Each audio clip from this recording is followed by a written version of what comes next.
and I see a hand reach down to me. I kind of reached up to it, and I kind of took that as if it was, let's go. Hey guys, I'm Kelsey Rose, and today I'm gonna tell you my ER horror story. I was probably about 14 or 15. It was Thanksgiving, and we had just finished dinner. Everything was great. All of a sudden, I felt this really sharp pain in my tummy. So I was like in the fetal position, in the bathroom. My mom comes in. Backstory, I hate the ER. I hate going to doctors. So when I told her I thought I needed to go to the ER, she knew something was wrong. We finally go in, and the doctor starts doing the initial exam. Very bluntly, he's like, are you sexually active? And I'm like there with my mom, you know, it's like very uncomfortable. I'm not pregnant, because I knew that's where he was going with it. He's like, all right, I'm gonna do like some blood work, goes off. He comes back with a pregnancy test. So I did it. What does it say? Not pregnant. The doctor comes in again with another pregnancy test. We just want to double check. So again, go pee on it, not pregnant. Boo, I told ya. So then he's like, all right, well, we're gonna take you in to get an ultrasound because we think you might have an ectopic pregnancy. And I'm like, I'm not pregnant. I go in and I'm like laying down, and the woman just squirts the like gel on me, and it's freezing cold. Like there's no, oh, hey, by the way, this might be uncomfortable. So they do the ultrasound. Oh, surprise, I don't have an ectopic pregnancy. At this point, we're like 5 hours into this ordeal from seeing the doctor. So like 7 hours later, right? Then the doctor is like off his shift. So a new doctor comes in, and he's like looking at the chart, and I'm like, yep, not pregnant. He's like, all right, well, we're gonna do another ultrasound to see if your appendix has burst. You mean I've been like sitting in this ER with like an appendix that could have just be like rupturing? Then I go in for my second ultrasound with the same really jolly nurse. Guess what? My appendix has not burst, but this doctor was not convinced. So they're like, we're actually gonna keep you overnight. I'm like, dude, it's 5 in the morning. I've been here overnight. The guy goes, we're gonna see in the morning. If you're not feeling better, we're gonna do emergency surgery. First, y'all thought I was pregnant. Now you wanna like roll me into surgery without confirming that like my appendix is burst. My mom quickly gets on the phone and calls one of her really good friends who's an ER doctor.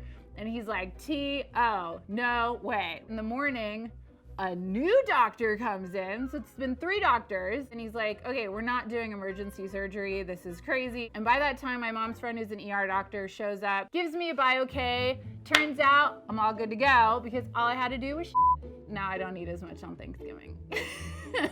And that is my ER horror story. Hey, I'm Rebecca, and this is my ER horror story. I was in college about 2 years ago, and when I got to English class, I saw that my teacher had a movie projected on the screen. I sit down and I start watching the film, but suddenly I start to feel this weird feeling. I think back to the sandwich that I just had before class. Am I gonna throw this up right now? Like, it didn't taste bad when I originally ate it. So I go to the bathroom just to be sure. I'm in the bathroom for a few seconds, and then suddenly I lean over the toilet and I start puking. And I think, okay, I'm done with that. That was horrific. Let me just keep watching this film. Just a few seconds later, I start feeling nauseous again. Why? I felt like I got it all out. I run to the bathroom, but at this point, I can't stop. I keep puking over and over and over. Could have a salmon sandwich actually caused this? I pull out my phone and I call my mom because she actually works at the ER nearby my house. She comes to pick me up from school and takes me to the ER. I still feel so nauseous, so I go into the bathroom of the waiting area and start puking. People start coming inside because I forgot to lock the door, and they see me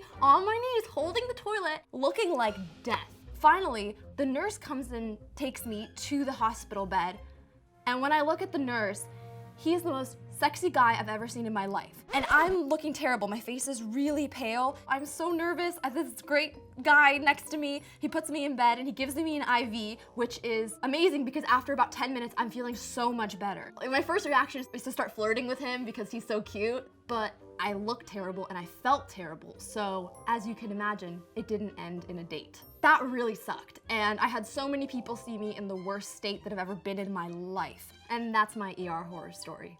Hi, I'm Brian, and this is my ER horror story. So I've been having this pain in my stomach for almost a month, and I had no idea what it was, thought it was just gas. One day, I get up and I go into the kitchen and I collapse to the floor because the pain in my stomach was just unbearable at this point. My cousin, of course, thought I was joking, and she was like, oh my God, get up. I was like, I can't. Can you call my mom and get her down here? My mom came down, she was telling me, get up, and I couldn't.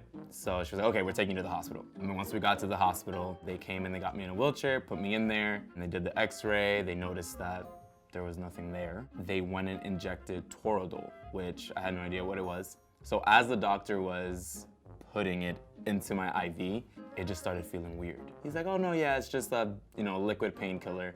I'm like, no, this feels really weird.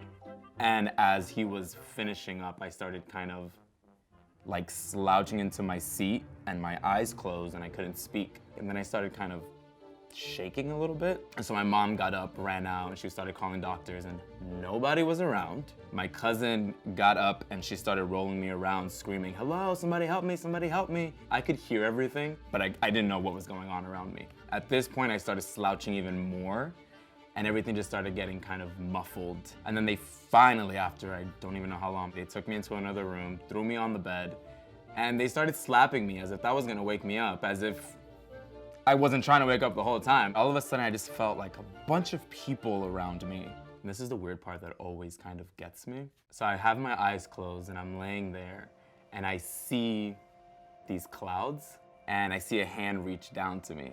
I kind of reached up to it and I kind of took that as if it was, let's go. The weirdest thing is I was okay with it, but then all of a sudden, right when I reached up, it went, whoop, disappeared, and all I saw was just like angels flying around me. And then I woke up in my house the next morning and I was like, my mom's like, you don't know what? I'm like, how did I get from the hospital to my bed? She's like, oh, they gave you Benadryl, you knocked out, and we had to drag you up the stairs and take you home. And I just found out that I was allergic to Toradol that day, which is a liquid Advil. So I told her about that whole hand and the angels thing, and she told me that she was in the corner of the doctor's room and she was praying for angels to come and save me and do all this fun stuff to get me out of what was going on. So we never ended up figuring out what happened or why the pain was there. I never felt the pain again. I guess it kind of worked out. And that's my ER horror story.